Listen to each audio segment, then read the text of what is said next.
యేసు నామంలో మీకు శుభములు సమృద్ధిగా కలుగునుగాక. మధురం నీ వాక్యం అనే కార్యక్రమానికి స్వాగతం. ఈరోజు మనం దేవుని సన్నిధి నిజమైన ఐశ్వర్యం, presence of God is real treasure అనే అంశం ధ్యానించుకుందామండి.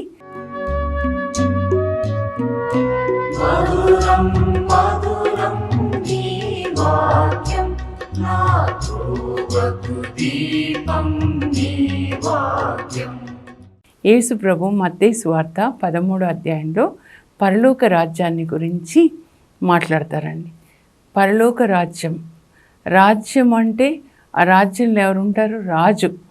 పరలోక రాజ్యానికి రాజు యేసు రాజుగా ఇప్పుడు రాబోతున్నాడు. అంటే యేసు ప్రభుని కలిగి ఉండడమే మన నిజమైన ఐశ్వర్యం. యేసు ప్రభు అంటే తండ్రి నోట్లోంచి వచ్చిన మాట అన్నమాట. కాబట్టి మన నిజమైన ఐశ్వర్యం ఏంటంటే ఈ దేవుని యొక్క వాక్యం అన్నమాట. దీన్ని పఠించి పాటించి ప్రకటించాలి, అంతే మన బాధ్యత. ఇంకొకటి కాదు, వేరే చేయకూడదు. అన్యులు ధనం వెనకాల పరిగెత్తుతారేమో, తిండి త్రాగుడు, కానీ మనం అది చేయకూడదు. యేసు ప్రభువు నడిచిన దారిలో, ఆయన బోధించిన దారిలో నడిచిన వాళ్ళే పరలోకానికి వెళ్తారనమాట. సో కాబట్టి మీరు 13వ అధ్యాయం చదివితే పరలోక రాజ్యాన్ని గురించి ఆయన వివిధ ఉపమానాల ద్వారా బోధిస్తారు. ఒకటేంటంటే విత్తువాడు విత్తనాలు వేస్తున్నాడు. ఇప్పుడు మనం పొలాల్లో వేస్తాం కదండి. ఇప్పుడు మన హృదయమే పొలం అన్నమాట. విత్తనాలు అంటే దేవుని యొక్క వాక్యం అన్నమాట. యేసు ప్రభు ఎన్ని వాక్యాలు బోధించారు కదండి. మత్తయి సువార్తలోనే 5 ప్రసంగాలు ఉంటాయన్నమాట. మొదటి ప్రసంగం నేను ఎన్నోసార్లు చెప్పాను, పరలోకానికి వెళ్ళడానికి GPS అన్నమాట. 5, 6, 7 అధ్యాయాలు చదివి పాటించిన వారు మాత్రమే పరలోకానికి వెళ్తారండి. అలా అదే అనమాట. ఓకే, సో 5 ప్రసంగాలు ఉంటాయి. అందులో 13లో పరలోక రాజ్యం అంటే విత్తువాడు విత్తనాల్ని వేస్తూ ఉన్నాడు అని చెప్తారనమాట. ఇంకా ఇది మన హృదయంలో కనుక విత్తనాలు 30 అంతలు 60 అంతలు 100 అంతలుగా ఫలించాలి. అది మన హృదయంలో.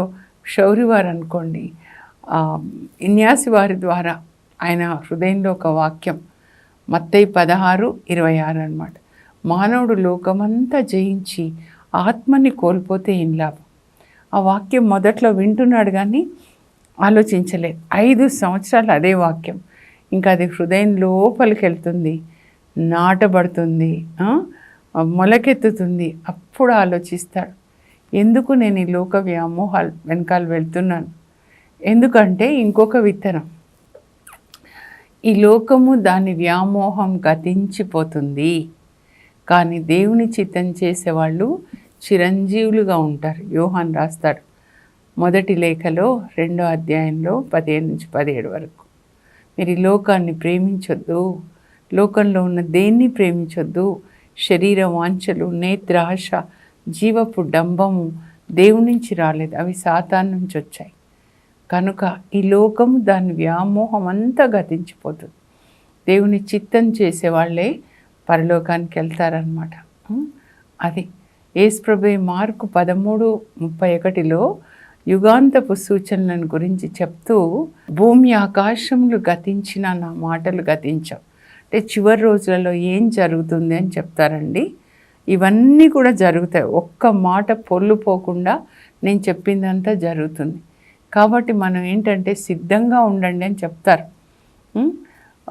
యుగాంతపు సూచనలు మత్తయి రాస్తాడు, యేసు ప్రభు దగ్గర ఉండని చెప్పిందంతా రాస్తాడు. అలాగే మార్కు రాస్తాడు, పేతురు రోమ్లో బోధిస్తున్నప్పుడు రాస్తాడండి మార్కు, క్రీస్తకం 65లో. మత్తయి అయితే యేసు ప్రభుతోనే ఉన్నాడు కాబట్టి అప్పుడే రాస్తాడనమాట. 40లో రాస్తాడు. అన్నీ రాసుకొని పెట్టుకొని ప్రభు బోధించింది దాన్ని మళ్ళీ ఒక గ్రంథంలాగా తయారయ్యే లోపల 40వ సంవత్సరం అనమాట, క్రీస్తకం 40. ఆ తర్వాత ఇంకా లూకా సువార్తలో ఉంటుంది. లూకా ఎవరు? డాక్టర్ అనమాట, గ్రీక్ డాక్టర్. ఆయన అబ్రహాం సంతతి ఆయన కాదు. మిగతా బైబిల్ అంతా కూడా అబ్రహాం పిల్లలే రాస్తారు. ఈయన ఒక్కడే బయటవాడనమాట. పౌలు బోధిస్తున్నప్పుడు పౌలు బోధించింది విని ఆయన రాస్తాడండి. ఎక్కడ సిరియాలోని యాంటియోకియాలో అనమాట. క్రీస్తకం 80-85 ప్రాంతంలో రాస్తాడు. విభిన్న ఖండాల్లో విభిన్న సమయాల్లో రాస్తారు, కానీ ఒకటే మాటలు ఉంటాయి. అంటే పరిశుద్ధ ఆత్మ నడిపించాడనమాట. సో యుగాంత సూచనల గురించి 3 రాస్తారు. యేసు ప్రభు చెప్తాడు, మనుష్య కుమారుడు ఎప్పుడొస్తాడో మీకు తెలియదు కనుక సిద్ధంగా ఉండండి. ఈ లోకంలో జీవించడానికి, ఆస్తులు సంపాదించుకోవడానికి యేసు ప్రభు దేవుడు మనల్ని సృజించలేదండి, పరలోకంలో సృజించాడు. శరీరం అనే మట్టి కుండలో ఉంచాడు దేవుని పని చేయడానికి. యేసుక్రీస్తులాగా మనం జీవించి ఆయన నీతికి సాక్షులుగా ఉండడానికి. ఈ శరీరం మట్టిలోకి వెళ్ళిపోతుంది, ఎందుకంటే మట్టిలోంచే తీసుకొని చేశారు. ఆదాం అంటే హీబ్రూ భాషలో మట్టి. ఇది మనం కాదు, మన ఆత్మ, దేవుడు ఆత్మ తన పోలికగా మనల్ని సృజించారు. ఈ శరీరంలో కొన్ని రోజులు ఉండి తర్వాత మళ్ళీ మనం మన ఇంటికి వెళ్ళిపోవాలి, పరలోక తండ్రి దగ్గరికి. ఇది ఒక వర్క్ ప్లేస్, భూమి అన్నమాట. స్కూల్లో పనిచేసేటప్పుడు స్కూల్కి వెళ్తే ప్రొద్దున సాయంకాలానికి ఇంటికి వెళ్తాం కదా, అలా అన్నమాట. శరీరం మనం కాదు, ఈ జ్ఞానాన్ని కలిగి ఉండాలి. నేను ఒక ఆత్మని, నాకు ఒక మనసు ఉంది, శరీరం అనే మట్టి కుండలో నేను జీవిస్తున్నాను. My God is spirit, I'm spirit, I have soul, that is thought centre, and I live in the body. So ఈ శరీరం మట్టిలోకి వెళ్ళిపోతుందండి. అప్పుడు ఆత్మ దేవుని దగ్గర పోగానే తీర్పు అన్నమాట. 2 కొరింథీ 5:10 ప్రకారము ఆయనకి తీర్పు జరుగుతుంది. ఆయన కావచ్చు, ఆమె కావచ్చు. ఈ లోకంలో శరీరంలో ఉన్నప్పుడు చేసిన ప్రతి పనికి, ప్రతి మాటకి, పలికిన ప్రతి మాటకి, ప్రతి ఆలోచనకి తీర్పు. ఆ తీర్పులో దేవుని వాక్యం ప్రకారం జీవించినట్లయితే అప్పుడు తండ్రి దేవుడు జడ్జి అన్నమాట. పరలోకం అని రాస్తే పరలోకానికి దేవదూతలు తీసుకెళ్తారు. లాజరు మరణించినప్పుడు వెళ్ళాడు కదా, మరి ధనికుడు పిశాచులు ఆయనని నరకంలోకి తీసుకెళ్ళాయి.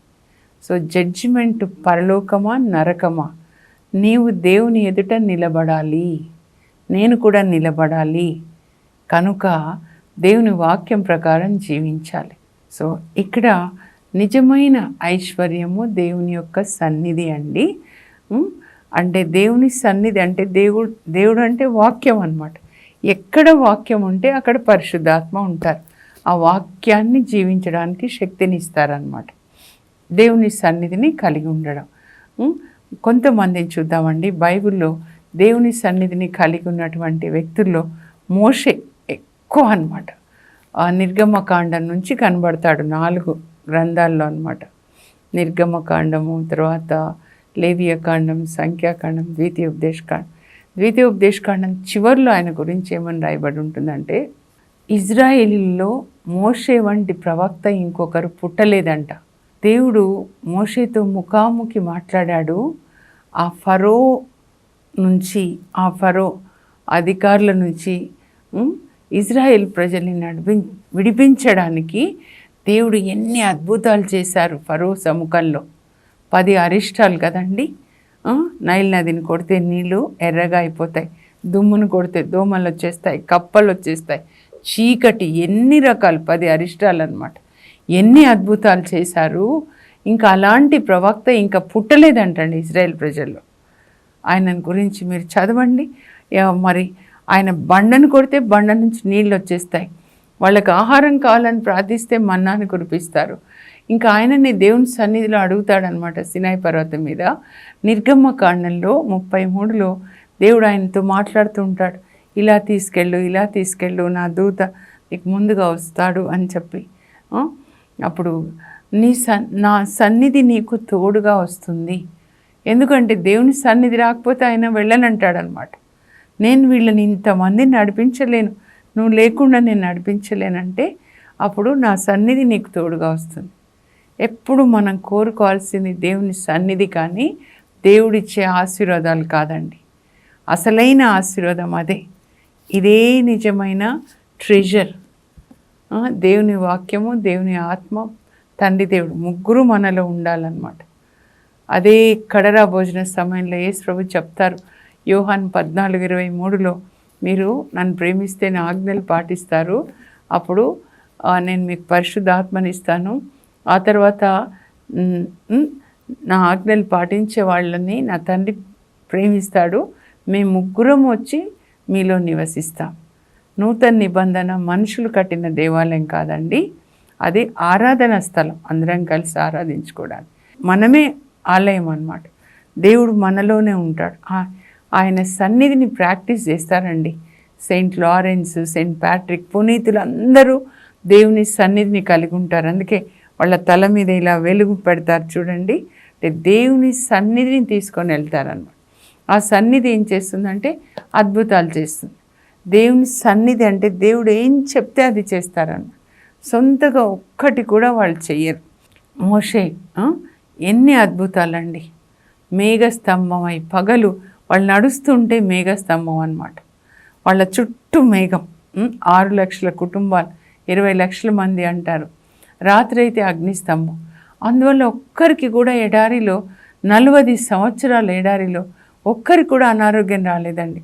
ఒక్కసారి ఒక 10 రోజులు మోషే మీద గొనిగినందుకు మిరియామ్కి కుష్ఠ వస్తుంది. 10 రోజులే.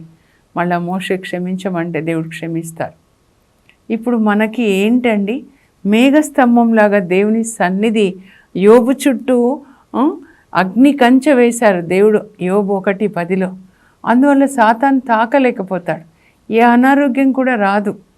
తర్వాత శోధించినప్పుడు పరీక్ష పెట్టడానికి ఆయన విశ్వాసాన్ని దేవుడు ఏ అగ్ని కంచె వేశారో దాన్ని తీసేసినప్పుడు అప్పుడు శరీరం వరకే అనుమతిస్తారు.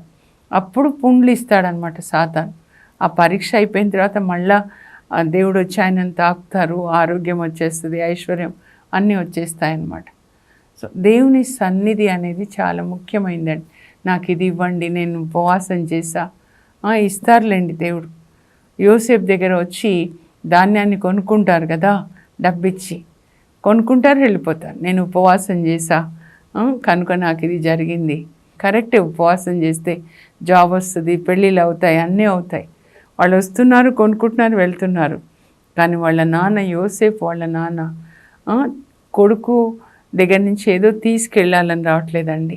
నా కొడుకుని నేను చూడాలి, నా కొడుకు నాకు కావాలి, నా కొడుకు సన్నిధి నాకు కావాలి అని ఆ కొడుకు దగ్గరికి వస్తాడు. అలాంటి దేవుని సన్నిధిని కోరుకోవాలండి. Do you want the power to do miracles, to preach the gospel, to cast out the demons, or do you want the person Jesus himself? Saint Francis of Assisi ఒక్కొక్కరిని చూస్తుంటే అబ్బా, ఇంత అభిషేకం కూడా దేవుడిస్తారా అనిపిస్తుంది అన్నమాట. అంతగా వాళ్ళు కోరుకున్నారండి. పేతురు చూడండి మీరు, అపోస్తుల కార్యాలు, ఒక చేపలు పట్టుకునే బెస్తవాడు పరిశుద్ధాత్మని పొందిన తర్వాత ఎట్లా సువార్త బోధిస్తాడు. 3,000 మంది రక్షణలోకి వస్తారు. ఆ రక్షింపబడిన వాళ్ళు వాళ్ళ ఆస్తులన్నీ అమ్మి పేతురుకిస్తే అందరికీ ఏది కావాలో అది పంచిపెడుతూ ఇది నాది అని చెప్పుకోవట్లేదు అనమాట. 3,000 కుటుంబాలు ఒక కుటుంబంలాగా పరిశుద్ధాత్మ వచ్చినప్పుడు అలా జీవిస్తారండి. ఇది సాధ్యమా? అవును, దేవుని యొక్క ఆత్మ వచ్చినప్పుడు అది సాధ్యం. అలాంటి అభిషేకం దేవుడు మనకి ఇవ్వాలండి. ప్రేమ, ఐక్యత. పరిశుద్ధాత్మ అంటే భాషల్లో మాట్లాడడం కాదండి, అది కూడా ఒకటి. శరీరంలో ఒక చిన్న వేలున్నట్టుగా భాషలో మాట్లాడడం కూడా ఉంది, కానీ శరీరం అంతా ఒక వేలు కాదు కదా. ప్రేమ అండి, మొత్తం ఏంటి, దేవుడు అంటే ప్రేమ.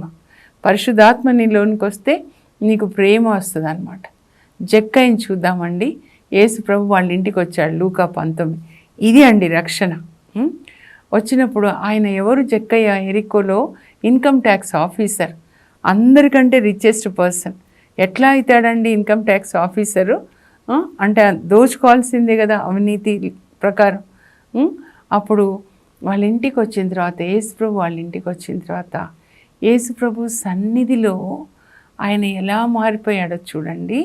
ఆయనలోనికి యేసుప్రభు ఆత్మ వెళ్ళిపోయిందనమాట. ఆత్మ వెళ్ళిపోయింది. శరీరంలో యేసుప్రభు అక్కడ ఉన్నారు, ఆత్మ వెళ్ళిపోయింది.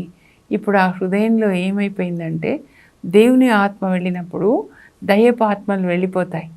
సంపూర్ణమైనది వచ్చినప్పుడు అసంపూర్ణమైనది వెళ్ళిపోతుంది. 1 కొరింథీ 13:10 అన్నమాట. దేవుని ఆత్మ వచ్చింది చూడండి, నూతన హృదయం. ఇప్పుడు లోపల నూతన హృదయం, శరీరం అదే ఉంది, లోపల నూతన హృదయం. ఈ హృదయం ఎవరిది? యేసు ప్రభుది అనమాట. ఎంత ప్రేమ! నా ఆస్తిలో సగము అమ్మి పేదలకు ఇస్తాను. ఇది అండి యేసు ప్రభు హృదయం. ఇంతవరకు డబ్బులు పోగు చేసుకున్నాయన. ఇంకా అంటాడు, ఎవరి దగ్గర అన్యాయం చేశానో వాళ్ళకి 4 రెట్లు తిరిగిస్తాను. అంటే అన్యాయంగా సంపాదించడమే కదండి, అవునా? అప్పుడు ప్రభు అంటారు, నేడు ఇంటికి రక్షణ వచ్చింది. అంటే జక్కయ్య పేరు, భార్య, పిల్లల పేర్లు పరలోకంలో జీవగ్రంథంలో రాయబడతాయి. వాళ్ళు పరలోకానికి వస్తారు. రక్షణ, పాపాలు క్షమించబడ్డాయి. ఆ తర్వాత యేసు రక్తంలో కడగబడ్డాడు, పరలోకానికి ఇప్పుడు అర్హుడైపోయినాడు అన్నమాట. అలా అదే అండి జీవితం. అన్యాయంగా ఎవరిదైనా తీసుకొని పరలోకానికి వెళ్తే నువ్వు ఎవరికి డబ్బు కట్టాలో కట్టి రా, అప్పుడు వస్తావు పరలోకానికి. మోసాలు చేయడము కదా, పేదల పట్ల కరుణ కలిగి దేవుని సన్నిధిలో ఉన్న వ్యక్తులు ఒక్క జక్కయ్యే కాదు, ఎవరైనా మారుతారండి. సెయింట్ ఫ్రాన్సిస్ ఆఫ్ అసిసి, పునీతులు, శౌరి వారు ఇంత సాధ్యమా? పెద్ద కోటలో పుట్టి ఇక్కడ గోవాలో ఒక గుడిసెలో ఉండి రాత్రంతా ప్రార్థన చేస్తూ 10 లక్షల ఆత్మల్ని సంపాదించాడండి. మనం ఈ లోకంలో ఆత్మల్ని సంపాదించడానికి యేసు ప్రభు దేవుడు మన కొరకు శిలువలో మరణించాడు. ఆయన రక్తంలో మనకి పాప క్షమాపణ, ఆయన సన్నిధిలో పాపాలు ఒప్పుకున్నప్పుడు మనల్ని క్షమించి పరలోకాన్ని తీసుకెళ్తాడు. ఎంత గొప్ప రక్షణ, ఇంత గుడ్ న్యూస్ అండి, గొప్ప శుభ సందేశం. దేవుడు కావాలని వెతుకుతున్నారు. మనం అసలైన దేవుడు ఒక్కడే కదా దేవుడు. ఆ దేవుడు యేసు ప్రభు లాగా ఈ లోకంలో పుట్టారు, శరీర రూపంలో మన కొరకు శిలువలో మరణించారు. ఇంత గొప్ప గుడ్ న్యూస్ చెప్పకుండా ఎందుకండి? మన నోరు ఎందుకు, మన జీవితం ఎందుకు? నేను అదే అనుకుంటాను. అసలు నాకు ఇంకా వేరే ఎందుకు there is no reason for me, no other reason except for Jesus. యేసు ప్రభువుని గురించి మాట్లాడకుండా, ఆయన కోసం కాకుండా జీవించడానికి వేరే ఏ రీజన్ లేదు. ఆయన కొరకే నేను జీవించిన, మరణించిన. పౌలు లాగా అట్లా అనుకోవాలి. పౌలు కూడా దేవుని సన్నిధి ఎంత ఉంటుందండి. ఆయన చేతి గుడ్డలు రోగుల దగ్గర ఉంచినప్పుడు వాళ్ళకి స్వస్థత, దయ్యాలు వెళ్ళిపోతున్నాయంట. నడుముకి కట్టుకునే తాళ్ళు కానీ చేతి గుడ్డలు. పేతురు నడుస్తున్నప్పుడు ఆయన నీడ పడితే స్వస్థత. పేతురు నీడ, బెస్త వాళ్ళ నీడ ఎట్లా స్వస్థత ఇస్తండి? ఆయన లోపల తండ్రి, కుమార, పరిశుద్ధాత్మ వాళ్ళ నీడ పడి స్వస్థత. కుంటివాడిని స్వస్థపరిచింది ఆయన కాదు, యేసుక్రీస్తు నామంలో లేచినాడు. అంటే ఆయనలో ఉన్నటువంటి ఆ యేసుక్రీస్తు పరిశుద్ధాత్మ శక్తి వాళ్ళని స్వస్థపరుస్తుందన్నమాట. దేవుని సన్నిధిని మనం కోరుకోవాలండి. నీటిని ద్రాక్షరసంగా మార్చినప్పుడు మొదటిసారి చదివినప్పుడు నేను అనుకున్నా, యేసు ప్రభు నీటిని తాకలేదు కదా, నీళ్ళు ఎట్లా ద్రాక్షరసంగా మారాయి? ఏంటంటే తాకాలి, యేసు ప్రభు అన్న తాకాలి, వాళ్ళన్న తాకాలి. పరిశుద్ధాత్మ రాకముందు అలా మనస్సుతో అన్నమాట, రీజనింగ్. బైబిల్ ఎప్పుడు మనసుతో చదవకూడదండి. ఇక్కడ హృదయంలో పరిశుద్ధాత్మ దేవుడు మనకి బోధిస్తారనమాట. ఆయన పరిశుద్ధాత్మ వచ్చినప్పుడు, ఎందుకంటే ఆయనే రాశాడు కనుక ఆయననే హీఈస్ ద బెస్ట్ టీచర్ అనమాట బైబిల్కి మాత్రం. అప్పుడు చాలా డౌట్స్ అన్నీ క్లియర్ అయిపోతున్నాయి అన్నమాట. అక్కడ నీళ్ళు నింపారు 6 బాణల్లో. యేసుప్రభు అక్కడ ఉన్నారు, నీళ్ళు ద్రాక్షరసంగా మారాయి. యేసుప్రభు 6 బాణలు మన హృదయం నిండా వాక్యం, మనసులో, శరీరంలో 6, ఇంకా ఏంటి 3 సెన్స్ ఆర్గన్స్, కళ్ళ నిండా వాక్యం, నోటి నిండా వాక్యం, చెవి నిండా వాక్యం. అప్పుడు అన్ని అద్భుతాలు జరుగుతాయండి. ఒక మనిషి మారాలంటే ప్రార్థన చేస్తున్నా మారట్లేదంటే మార్చేవాడు ఒకే ఒకడు, యేసు ప్రభు. వాక్యము ఆ వ్యక్తిలోకి వెళ్ళాలి. అప్పుడు యేసు ప్రభు ఈ లోకంలో ఏం చేశారో ఇప్పుడు కూడా అదే చేస్తారనమాట. అప్పుడు మరియ తల్లి నుంచి శరీరాన్ని ఇచ్చారు, ఇప్పుడు మన శరీరమే యేసు ప్రభుకి ఆలయం అన్నమాట. నా తల్లిలాగా మీరు ఉండండి అంటారు. మనం ఉండొచ్చు, మనం కూడా మరియ తల్లిలాగా వాక్యాన్ని గర్భం ధరించి వాక్యాన్ని కనడం అన్నమాట. వాక్యాన్ని జీవించిన ప్రతిసారి మనం యేసు ప్రభుకి జన్మనిస్తున్నాం. నా దేవుని వాక్యాన్ని ఆలకించి పాటించువారు నా సోదరి, నా సోదరుడు, నా తల్లి. ఇదిగో నా తల్లి అంటే మీరు కూడా అలా నాకు తల్లులుగా ఉండండి. నా వాక్యాన్ని గర్భం ధరించి నన్ను కనండి.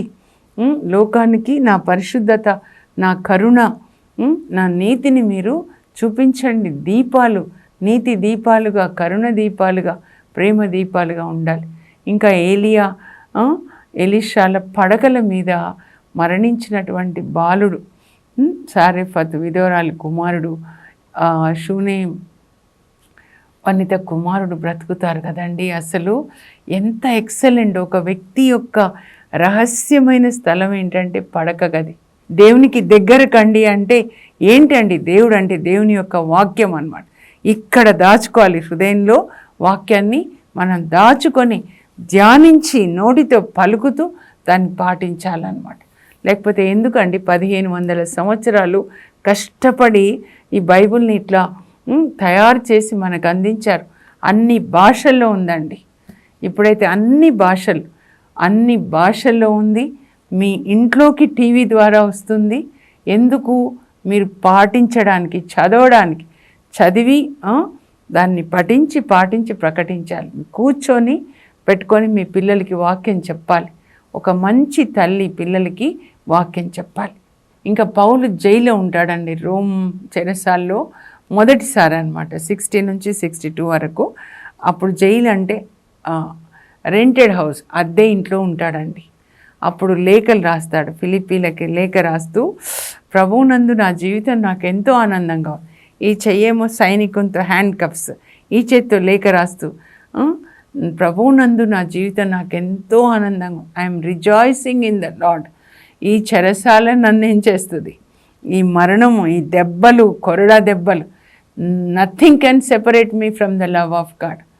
అంత ప్రేమ. మన చుట్టూ ఏముందని కాదు, మీ లోపల క్రీస్తు ఉంటే మీరు ఎప్పుడు ఆనందంగా ఉంటారండి. మనకు ఆనందానికి సోర్స్, పీస్కి సోర్స్ ఏంటంటే ఒకే ఒకరు, యేసుప్రభు అన్నమాట.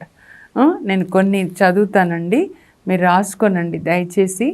రాసుకొని చదివి ఎంత వాక్యం చదువుతారో అంతగా యేసుప్రభు రూపంలోనికి మీరు మార్చబడతారనమాట.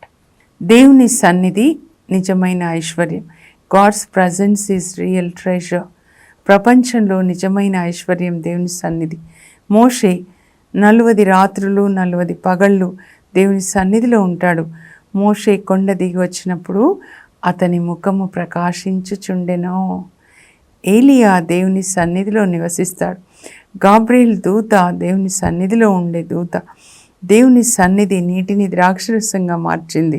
బైబిల్ గ్రంథంను చదువుట ద్వారా మనం దేవుని సన్నిధిలో ప్రవేశిస్తాం, సన్నిధిని కలిగి ఉంటాం. అప్పుడు మనకి విశ్వాసం, పరిశుద్ధత, శాంతి, స్వస్థత కలుగుతాయి. యేసు సన్నిధిలో జక్కయ్య హృదయ పరివర్తన చెందుతాడు. యేసు సన్నిధి ఆశీర్వాదములకు మూలము. Presence of God is the source of all the blessings. పసిబిడ్డ తల్లి సన్నిధిని ఆనందించిన రీతిగాను, దావీదు దేవుని సన్నిధిని ఆనందించిన రీతిగా మనము ఆయన సన్నిధిని ఆనందించాలి. పేతురు నీడలో, పౌలు చేతి గుడ్డలలో, ఏలియా ఎలీషాల పడకలపై దేవుని సన్నిధి. పౌలు దేవుని సన్నిధిని ఆనందించాడు. రోమ్ చెరసాల్లో దేవుని సన్నిధిని ఆనందించుట కొరకే మానవుడు సృజింపబడ్డాడు. దేవుడు మనల్ని సృజించింది ఆయన సన్నిధిలో నివసించడానికే. ఏదెన్ తోటలో ఆదామవ్వలు దేవుని సన్నిధిని ఆనందించారు, సాతాను శోధించే వరకు. ప్రార్థన చేసుకుందాం. పరలోక తండ్రి, మీ పరిశుద్ధ నామమునకు స్తోత్రం కలుగును గాక. ప్రభా, ఎలా మోషే మీ సన్నిధిని కలిగి ఉన్నాడు, మీ సన్నిధి ఆయనకి ముందుగా వెళ్తూ ఉండగా ఇజ్రాయెల్ ప్రజల్ని కానా దేశానికి నడిపించాడు. అనేక అద్భుతాలు మోషే ద్వారా చేశారు. పేతురు మీ సన్నిధిని కలిగి ఉండి సువార్తని బోధించాడు. అనేక మంది ప్రభా మరి రక్షణలోకి వచ్చారు. ఆయన నీడ స్వస్థతని కలుగజేసింది ప్రభా, స్వస్థతనిచ్చింది. అలాగే పౌలు మీ సన్నిధిని కలిగి ఉండి చెరసాలలో కూడా నాకు ఆనందంగా ఉంది అని లేఖ రాస్తాడు. మరి ఆయన చేతి గుడ్డలు, నడుమునకు కట్టుకున్న తాళ్ళు కూడా రోగుల దగ్గరికి తీసుకొని వెళ్ళినప్పుడు వాళ్ళు స్వస్థతని పొందుతున్నారు. ఎలిషాల పడకల మీద మరణించిన బాలురు జీవంతో లేస్తారు. మీ సన్నిధి లోకంలో నిజమైన ఐశ్వర్యం అని తెలుసుకొని మీ సన్నిధిలో ఆనందించడానికి ఎలా దావీదు ఆనందించాడో, there is fullness of joy in your presence అంటాడు. అది ఆనందించే కృప మాకు దయచేయండి. యేసు నామంలో అడుగుచున్నాం తండ్రి, ఆమేన్. మీరు బైబిల్ చదువుతూ ఉండండి. దేవుని సన్నిధితో నింపబడి మీకు చెప్పలేనంత ఆనందం వస్తుందండి. God bless you. Have a blessed day.